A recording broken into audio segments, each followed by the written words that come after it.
Hey, hello. Good afternoon, everyone. Welcome to Green Action Center's Spotlight on Compost Winnipeg. Oh, one moment. Just having some technical difficulties. Sorry about that. Technology. All right, well, my name is Kristen Malik. I am the Compost Program Coordinator for Green Action Center, and I'll be your host and moderator for today. So I just wanted to let you know that this webinar is part of a webinar series we're putting on throughout the whole week, actually. So tomorrow at noon, we'll be hosting a virtual cooking show. We'll be showing you how to use ends and bits of veggies and fruits that we tend to throw out. We'll show some cool recipes, tasty recipes, and we'll also have some fun and helpful food waste tips we'll share throughout the cooking show. And then on Thursday at 2 p.m., we'll be hosting our composting and recycling myths webinar. So with that, we'll be answering all your questions regarding composting and recycling. There's usually a lot of those going around. And then later that evening at 7, we'll be hosting a virtual compost bin building workshop. So we'll show you how to build 2 different types of wooden compost bins, and that'll be lots of fun. And the reason we're hosting this webinar this week is because it's National Waste Reduction Week. Woohoo! This week has been going on for 20 years now, and it's an annual event held in Canada, and it's a way to celebrate and encourage waste reduction efforts. So if you want to find out more about that week, or this week, and all the events going on throughout Canada, you can visit their website, wrwcanada.com. And I forgot to mention, if you want to find out more about our webinar series that's going on this week, check out our website at greenactioncenter.ca. Of course, I would like to say thank you to the City of Winnipeg for supporting this webinar series. Without their funding support, we wouldn't be able to offer this webinar series for free. And before I introduce our panelists, I would like to begin by acknowledging that Green Action Center is located in Treaty 1 territory, and that the land on which we gather is the traditional territory of Anishinaabe, Cree, Oji-Cree, Dakota, and Dene peoples, and the homeland of the Métis Nation. The water we drink comes from Shoal Lake 40 First Nation on Treaty 3 territory. We respect the treaties that were signed and recognize that harms and mistakes have been made. We know reconciliation is a journey that requires dialogue and action, and we are focusing on learning how to practice reconciliation in our everyday work at Green Action Center. Okay, and with that, I'm super excited to have our 2 guests here with us today. Karrie Blackburn is the sales and customer lead at Compost Winnipeg, and Robyn Bryan is the general manager of Compost Winnipeg. Please feel free to ask any questions throughout the presentation. If you're watching on Zoom, you can type your questions in the chat box. And if you're watching on Facebook, just type your comments in the comments box on the video. And if we don't get to your questions during the presentation, we'll have time afterwards to answer them too. So don't worry about that. Okay, without further ado, I'd like to welcome Robyn and Karrie to your screens. Hello, thank you. Hi, everyone. Let me just share our presentation here. And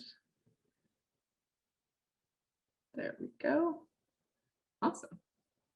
So, Robyn, I'll let you take it from here. Yes, so I'm going to start things off with talking a bit about Compost Winnipeg. We're as a social enterprise. So we are a social enterprise of Green Action Center. And I'm going to get into what social enterprise means to us, and just the new way of doing business that we are hoping to model for the economy. And in terms of why Green Action Center decided to start a social enterprise focused on waste diversion. So we basically help residents and businesses divert organic waste and keep it out of the landfill. We charge a service for this fee and a fee for the service, and in that way generate our own revenue and support Green Action Center through that revenue, trying to keep as much greenhouse gas methane emissions out of the landfill as possible and support the great work of the Green Action Center. So backing up a bit to kind of what's the central reason why social enterprises are different, has to do with the way that private businesses and their purpose and role in society has been perceived to be in the previous number of decades. And so, a lot of the reason why businesses kind of see themselves the way they do can be attributed to the Milton Friedman doctrine, which is, I'm sure you're all familiar with, generally that a firm's sole purpose is to profit its shareholders or ownership. Seems like a very natural and normal idea in today's economy, but it wasn't always this way in earlier parts of the 20th century. Firms paid a much higher tax rate. They felt a much greater obligation to provide for community needs and to be good stewards of their community. I'm not sure if environment would have come into play at that point, but so there's, as we know, there's problems with this model, and it is causing, in many ways, it's at the core of what causes environmental and societal harms, is that firms are not set up to actually take those things into account when they're doing their business. So yeah, we can do the next slide.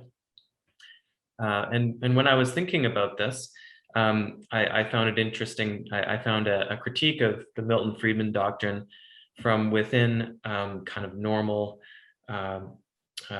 business school and management theory, which is that one of the problems with just focusing on shareholder profits is it distracts companies and their leaders from innovation, strategic renewal, and investment in the future that require their attention.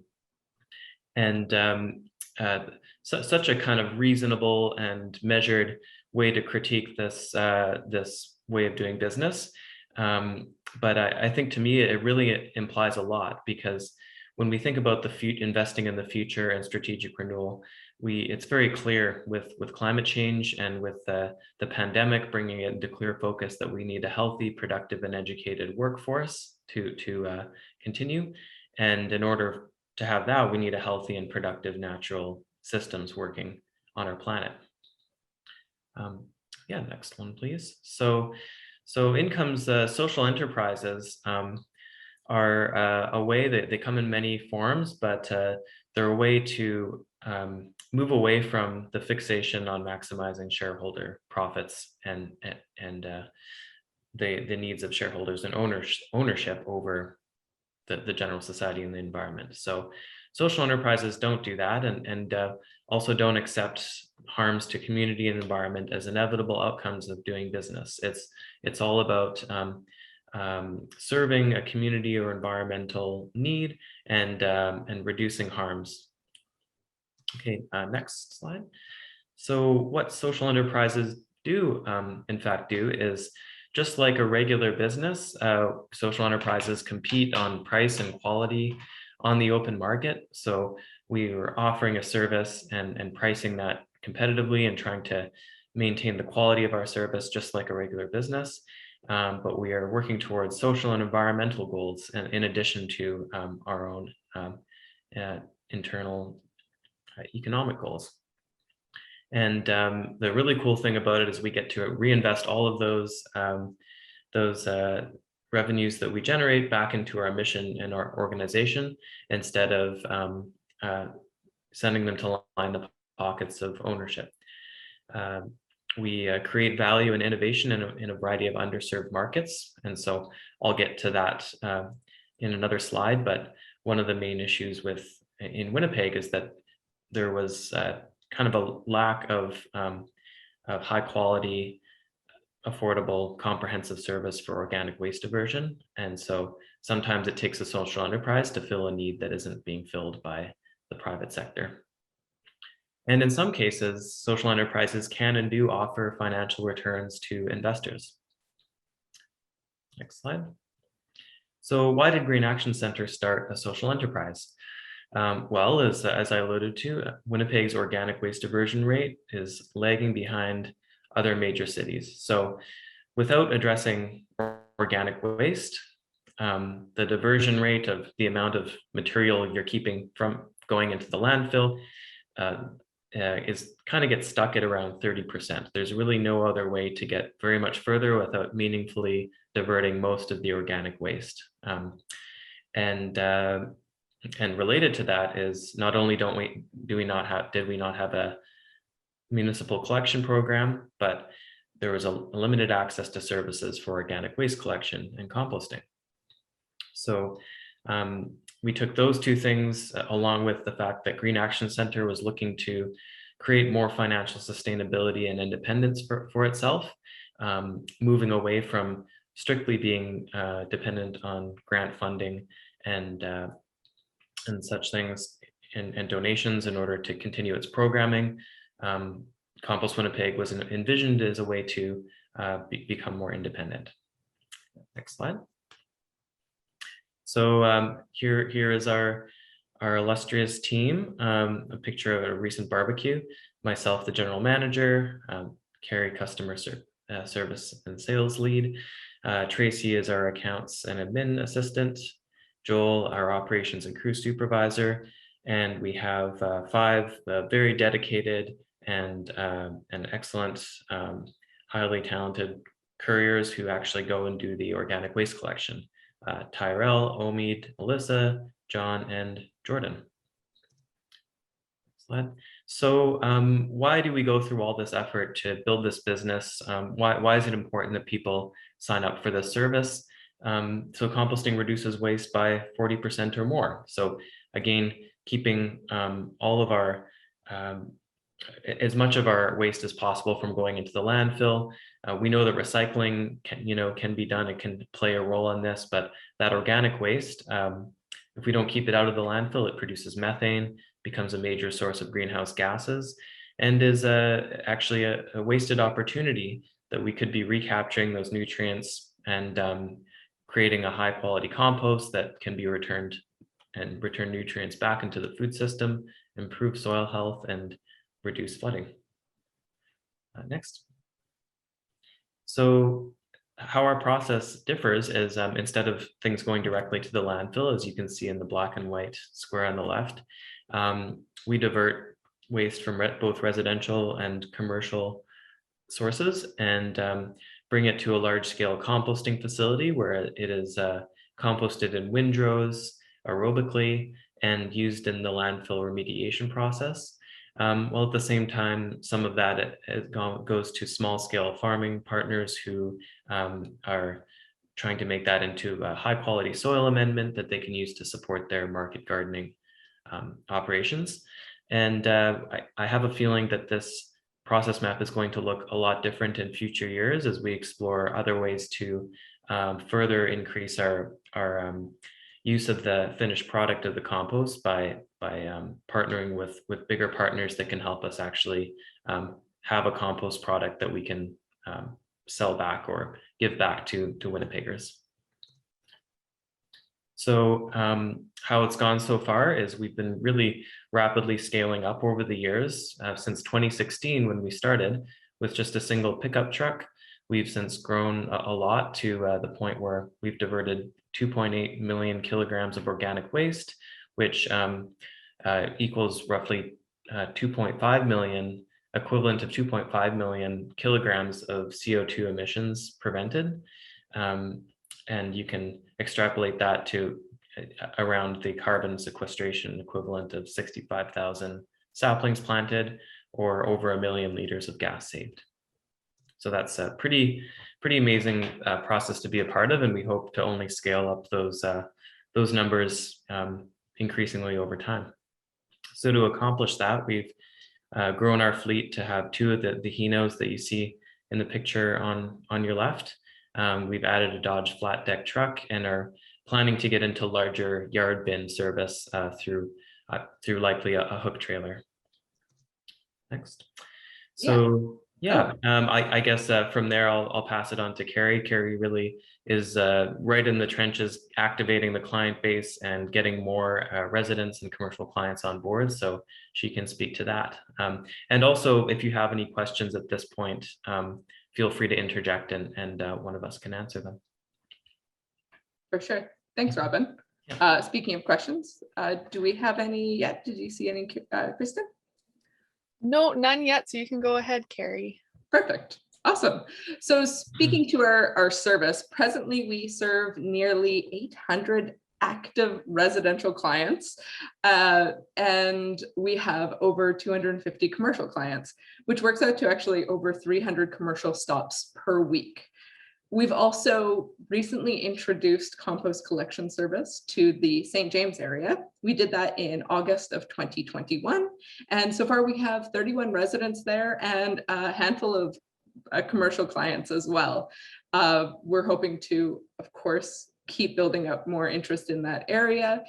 But there's other regions of the city that we're also interested in serving as well. Of course, we need the interest to be there before we can just expand. So if you find that you're not in our service area, it's not a deal breaker. Just sign up through our website anyways, and we'll add you to the wait list, and we'll keep in touch to let you know when we can get to your neighborhood. Tell your neighbors, tell your friends. A little bit about our residential service. So we do a month-to-month subscription for $35 per month.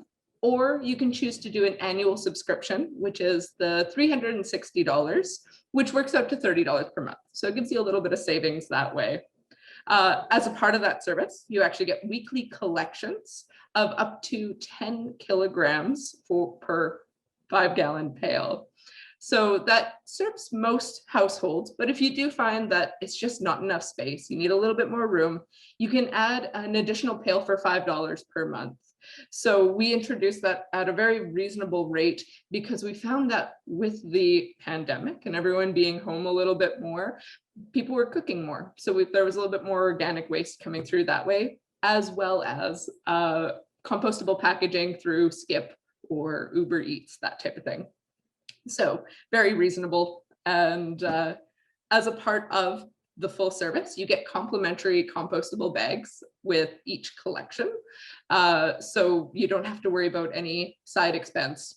Of course, some clients find that they just need a kitchen pail or something as kind of an in-between, but we strictly collect only from the black Compost Winnipeg pail.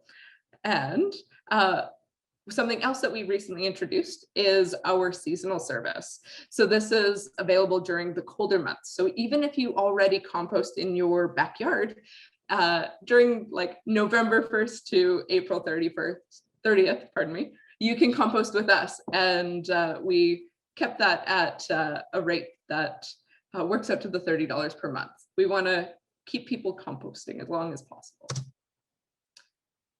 So very similar, our commercial service provides scheduled collections. Of course, when it comes to commercial, demand is a little bit different. So we work specifically with the business or operation to find the service that fits their needs. So that can vary from number of bins on site or number of collections per week. But what we want to do is find something that's going to meet the needs and the budget of that client. We also offer detailed waste diversion reports. So this will give you how much you've diverted from each collection, as well as like the total through the month, year, and what that equals in CO2 emissions, as well as those sepplings and liters of gas, that kind of thing, like you saw earlier slide. The compostable bin liners are also included in that for most of the service. Some instances where it'd be a little bit different is when you might have some internal bins that we just don't have access to, but then you can be purchasing compostable bags through us, as we are a distributor for a brand called Alpac, which are a really nice, very durable compostable bag. Won't fall out the bottom when you go to change it. And we also have excellent client support. I do my best at this and rather enjoy it. So if you had any questions or concerns. We're really here to help you succeed. Something else that we've introduced recently is the free 1 month trial for our commercial clients. So this gives you 4 complimentary collections. And what that does is it helps us learn what your organic waste volume is and can determine how to proceed with service from that point. It also gives a chance for your staff to get familiar with the service and our drivers also to learn the access point of the bins. We provide a waste diversion for that, so you can really see those numbers and the impact it's had. This service or this trial is no strings attached. We want to make it accessible, and then also, like, when you can experience it for yourself, you see the benefits of it. So if it turns out it's just not your thing or not yet, we can always collect our bin and revisit it at another time. For interest's sake, it's only happened once where we've done the free trial and they said, actually, we're just going to pause, but we were in the throes of a pandemic, so their volume just wasn't where it was pre-pandemic. So we'll come back to that one later for them. Some other big and interesting news that we've had is we've started a partnership with the Red River Co-op. So we actually serve 5 locations around the city. That includes St. Norbert, St. Vital, Seasons of Tuxedo, Southdale, and Grant Park. So each of those have 2 collections per week. And since May, when we started service for them, we've collected 50,000 kilograms of organics. Now, we actually have kind of 2 parts to this service. We take care of everything that must be composted, can't be consumed, but there is the Leftovers Foundation. So the Leftovers Foundation collects food that's still edible or is able to be upcycled and redistributed to social services such as the Bear Clan or Mamaway. And from there, they're able to redistribute the food so it can still be eaten. It just couldn't be sold on shelves due to best before dates. So together we've actually diverted a heap of waste, which is really fantastic and fits beautifully within the Red River Co-op mandate. Some other commercial clients that we serve are Assiniboine Credit Union, the Winnipeg Regional Health Authority, who we've been serving for a good number of years now, 7 days a week, 365 days a year. So we also serve O'Donuts, both locations. We have also a partnership with CF Polo Park, TechVoc High School, Red River College, who will be introducing composting post-consumer side at their Notre Dame campus in the new year, and the University of Manitoba as well. We're very excited to have those partners work with us to keep their organics out of the landfill. Other new and exciting things, we actually updated our website. We had the help of Relish Branding help us design it, and they did a fabulous job. It runs super smooth, everything's very easy to find, and it's just well-rounded and polished. It's a great place to go if you have questions about our service, whether it's commercial, residential, or even event. Also, we have a great FAQ section that helps you just learn a little bit more about what can go into our bin, what happens as far as like our compost, where it goes, that kind of thing. We also have boosted our social media presence. So you can find us on Instagram, Facebook, and Twitter for the most part. I haven't quite cracked that one. Anyways, we also had a return of many commercial clients. So that includes schools, offices, and the film industry is getting back to it. So we've been serving a good number of those as well. And we're also exploring partnerships to produce finished compost. And with that said, Robyn, did you want to speak a little bit more to that or anything?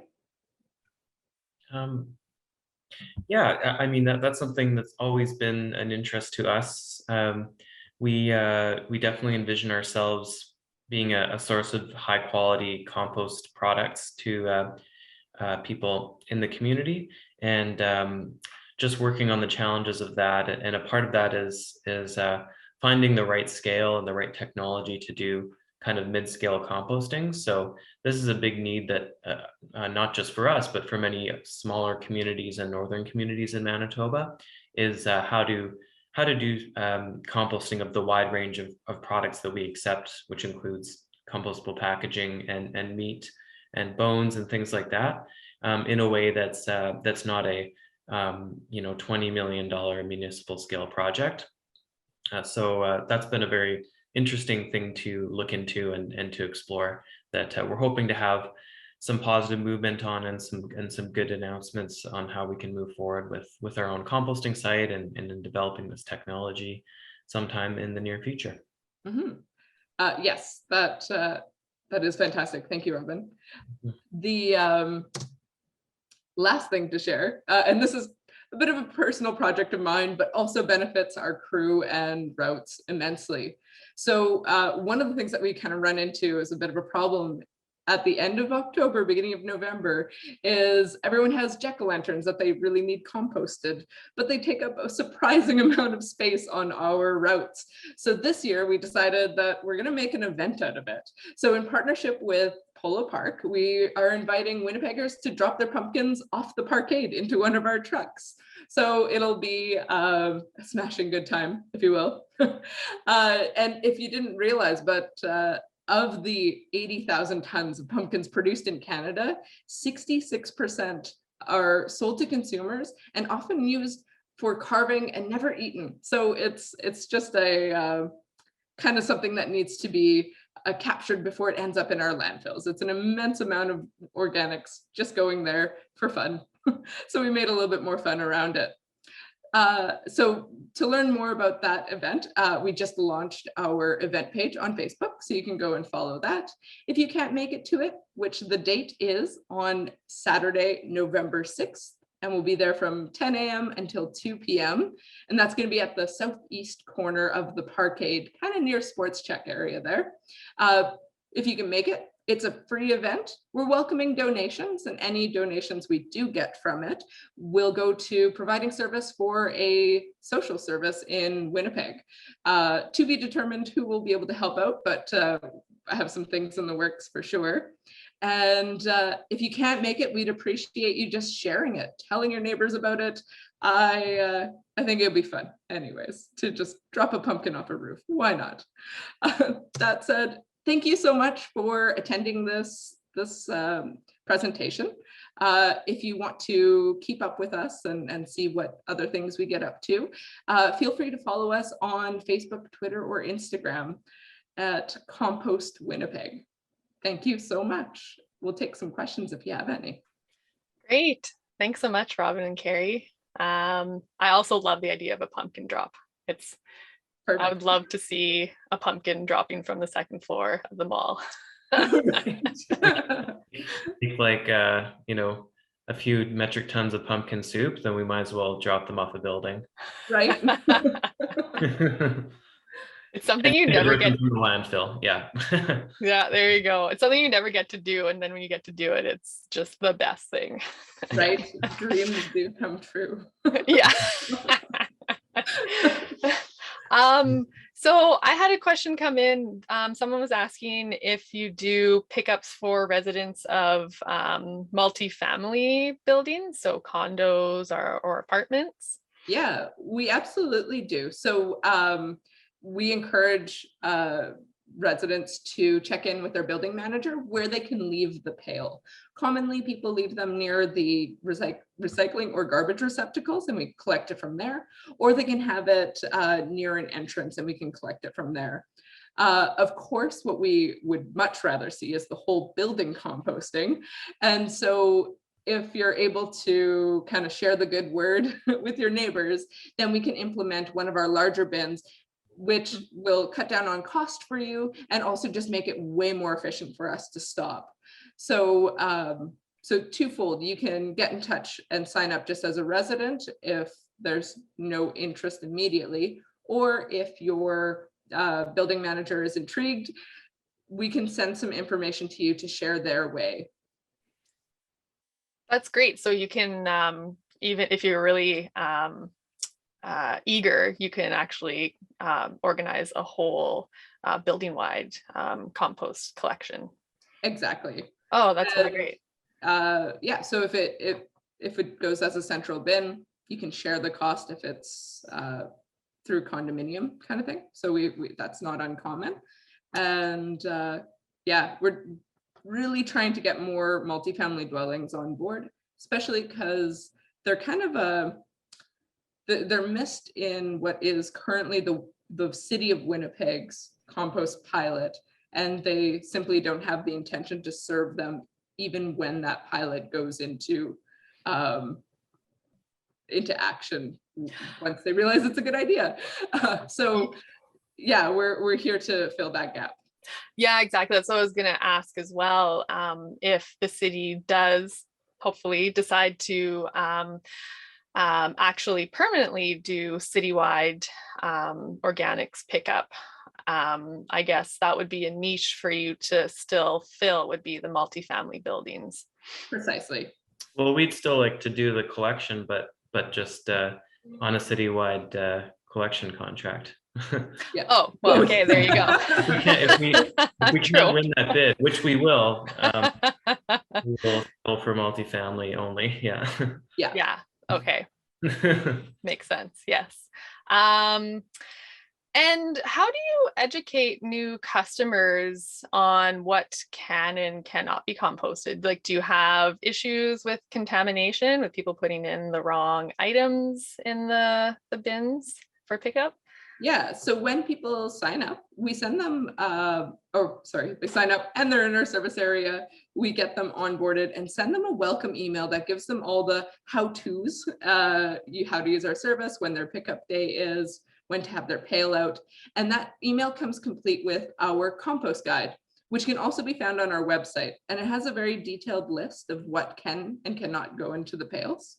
Unlike a backyard compost bin, we can actually accept a lot more. So things like meat and bones, dairy, compostable packaging, paper towels, tissues, all these things are acceptable in our bins. And so that if you're wanting to go and see that list, it can be found on our website under our compost guide, and it's printable there as well. So we give you all the tools.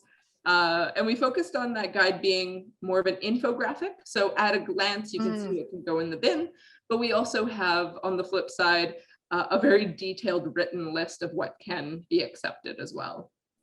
That's great. That's what's really nice about the Compost Winnipeg service, is that you are able to compost certain things such as meat or compostable packaging that you can't in your backyard bin. And you had asked a little bit about the contamination aspect. Yeah. We're given the scale of our operation, we can accept some contamination, so it's not a total deal breaker. Where we find most of our contamination comes from is compost bins that are accessible to the general public. Everyone's still learning, and that's okay. And no matter how much we wish for coffee cups from Starbucks and Tim Hortons, they're just not. So things like that do get into the bin. It's not a huge issue, again, through the sorting and filtering these items out in the process of the composting method. It's not a problem. When it does come to instances where we have like black garbage bags filled with plastic, or pails filled with oil, these things we will mention to the client as, hey, we saw this in your compost today, kindly keep those ones out and we can accept everything else. So we really want to see them succeed. And so it's more of a conversation. If it becomes persistent, there are contamination fees, but rarely do we run into that problem beyond that initial instruction. Oh, that's great. Have you had, someone was actually asking if you've had any issues, or are there certain compostable plastics that would not be accepted, or do you have any issues with compostable plastics? Because I know there's different types out there. Actually, did you want to speak to that one, Robyn? Or yeah, so there's a BPI certification for compostable things, and we tend to follow that. There's attempts at standardizing what is actually compostable, and then but obviously there's not a kind of a governing body that's sort of making sure that nobody puts a compostable claim something as compostable. So we try to encourage people to really stick to BPI certified compostable packaging or cutlery when they're attempting to compost it through a service like ours. Yeah, I don't actually know that much about like the biodegradable plastics sphere of things. I'm a little bit skeptical of it, and I've seen mixed evidence of how effective that is. But something I'll add is that, especially as this scales up and hopefully goes citywide, our systems have to be able to withstand and handle contamination, and they'll be built to handle it. There's a lot more that we can do with cleaner streams of compost. It's a lot easier to make it into a finished product if it's not full of plastics. And in fact, like the composting process can be so powerful in these industrial settings that where it's really heavily managed, that it can even melt down and break down plastics, and then that could end up as microplastics in the finished product. So it's a science. So, at what point do you stop that process to filter out those plastics and then to finish it? That's also another question that the whole sector is evolving to help to address. Yeah. So that you're not, To add to that as well is when something is compostable plastic, they really like to brag about it. So we'll definitely say compostable and BPI certified, things like that. So it's really easy to spot that way. A couple of things to note is some sneaky language that can come up. So bioplastics simply mean it was made from an oil from a plant-based So it doesn't mean that it can return to an organic state. It just means that the oil from which the plastic was created was from a plant. So it is not compostable. It may be recyclable. I don't know. It's really confusing and tricky. Yeah. So it depends on the recycling system you're putting it into. But Recyclopedia is great for that. Or tune in on, what was it, Thursday for that Is It Compostable webinar? Yes, the composting recycling myths webinar. We're definitely going to cover that, because that is definitely a source of confusion for a lot of people, including me sometimes too, on what is actually recyclable. Right. Yeah, and I've definitely heard that there's a lot of cities that will have issues with compostable plastics and whether they can accept them or not, and in their composting. Well, hopefully down the line we can be a retailer of reliably compostable packaging and cutlery and bags, and so that you know that it's coming from a good source. But that's something we're also looking into. That's great. So does Compost Winnipeg have plans for ever expanding outside of Winnipeg into Manitoba? Is it more focused on Winnipeg? We get requests about this and questions, and that kind of ties into the work on mid-scale composting systems that are suitable for smaller communities that don't require the same level of investment as larger ones. So we're definitely engaged with that question, and we've had some interest in expanding our service to outside of Winnipeg communities. We just haven't. We're certainly open to it, but the right sort of opportunity or scale of interest hasn't presented itself yet to make that leap justifiable. It seems likely that at some point we'll be working outside of Winnipeg at some point down the line. Yeah. Have you noticed there's a lot of interest in other cities and towns wanting to get their own composting started? I mean, you've got Morden Winkler is already composting and has their own composting facility. Yeah. Steinbeck has a windrow composting facility. And so it's in fact, and we've been contacted by Selkirk looking to implement their program. So some of the smaller communities are actually steps ahead, if not fully ahead of where the City of Winnipeg is right now, which make of that what you will. But we definitely see that essentially we know that there's a climate crisis and that at least 6% of our emissions come from the landfill. So it has to happen, and every community needs to find a way to deal with this, and whether it's just to reduce their emissions, reduce the cost of their landfills, and keep predators and bears out of their communities that are being drawn into landfills. So I think it's all about, there's a lot of conversations happening. Everyone wants to find a solution, and it's starting to come together. So yeah. That's great. And that's exciting to hear, because I feel it's composting is lower hanging fruit than other ways to reduce greenhouse gas emissions. And I feel like it's a win-win situation for everyone. So absolutely. And unlike recyclables, you can make something valuable out of it with the right process right on site, whether that be digesting it to make a fuel for your municipal collection trucks anaerobically, or in our case, more of our focus on creating a compost soil amendment to help your food system. So actually a lot easier than recycling, way easier. So yeah. Yeah, much easier. Yeah, definitely. Okay. Oh, and I think I see someone asked, how do you know if a compostable plastic is BPI certified? But it would say that on the actual product.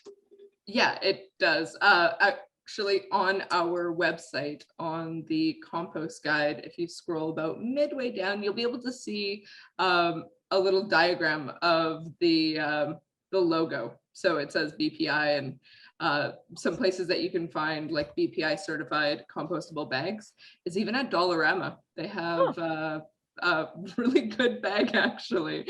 So they have a variety of sizes, and so that would be a place where you could see that logo in real life, in real time. Okay, great. You're just muted there, Robyn. It's a Biodegradable Products Institute. That's what BPI stands for. Yeah, and they actually, what do they test the products to see how quickly the compostable plastic will biodegrade within a certain amount of time? So with that, it's supposed to biodegrade within 60 days in an industrial compost setting. So that means much higher heat. So it'll break down in that time frame. There's also a home compostable designation that BPI does, which one of our new bag suppliers is apparently home compostable. So nice. Yeah. Oh, that's interesting. And actually, I mean, you'd probably have to have quite the compost going still in that case, but range in how easily they break down. Yeah, like Karrie said, as long as they can break down at all in an industrial setting. Yeah. And actually, not to be confused with biodegradable. So compostable and biodegradable are two different things. So biodegradable means that it just has to break down in 100 years or less. So it can still break down into microplastics, or take a really long time to do so, or almost never do so, especially if it's put into a landfill setting where there's no oxygen present and it just gets mummified in the mound. That's true. Those two terms get confused, or they're used interchangeably a lot. Yeah. And that's the thing too, if you send compostable products, even if they are BPI certified compostable, to the landfill, they're not going to break down, Actually, that is a super good point. Yeah, so I have a lot of friends who are proud of buying compostable plastic straws or such, and I have to break it to them that it doesn't really matter, because it's just going to the landfill and it's not any better than a plastic straw, I feel. So yeah. And actually, if anyone watching is like, well, but what do you mean? To explain that better is, even if it's compostable and it's not going into that industrial compost setting, it's ending up in the landfill where it doesn't do what the product was intended to do. It requires oxygen to be present, heat, and microorganisms to break it down. And when it goes into the landfill, There's none of that. It's actually deprived of oxygen. It goes septic and just creates a bunch of methane. So the problems with our landfills getting this is it's filling it twice as fast as what is necessary. And also when you finish a landfill, it's not just set it and forget it and walk away. It actually has to be managed for decades following, because there is that buildup of methane from everything decomposing under less than ideal circumstances. And then furthermore is all the runoff that goes through the mound. We need to be managing that water and processing it to prevent it going into the groundwater. So it's not something that just becomes out of sight and out of mind. It actually requires time, attention, and resources even after we complete the mound. Yeah, exactly. So it doesn't even, not even, it's a greenhouse gas emitter, but it's very labor intensive landfills. Yeah. The one that was covered in the 70s at Brady landfill is actually still being managed to this day. And so that's a good number of decades later, and we're still having to manage it. Yeah, exactly. And it doesn't have to be that way. Like Beer Can, for example, you probably all know Beer Can. They didn't have a landfill bin. They just had a recycling bin and a compost bin. And you know, organizations can make choices like that to just make sure everything is one of the two, and just skip it all together. Yeah, that's a great example. Yeah. Have you found that there's a lot of up and coming businesses, or a lot of the pop-up? Are there other pop-up patios that have been using Compost Winnipeg?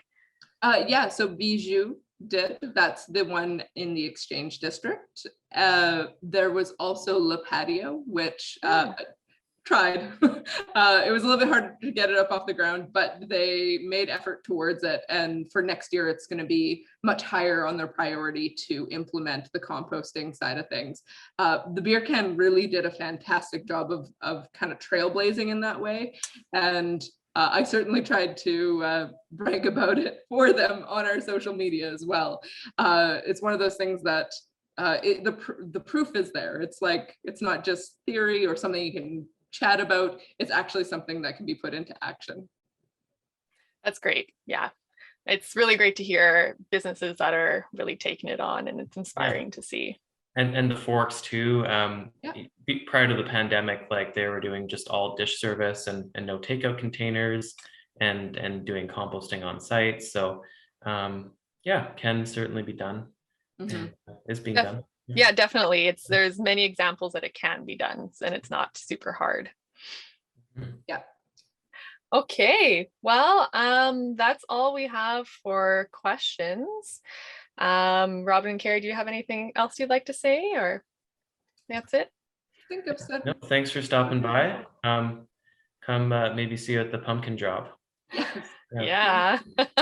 Well, I want to say a big thank you to Karrie and Robyn for taking the time out of your day to tell us all about Compost Winnipeg and what you're up to. And I want to remind everyone about our upcoming webinars tomorrow at noon, and then Thursday at 2 and 7 p.m. And remember to check out our website at greenactioncentre.ca. And I just want to say have a great day and happy Waste Reduction Week, everybody. Thanks. Bye, everyone. Take care.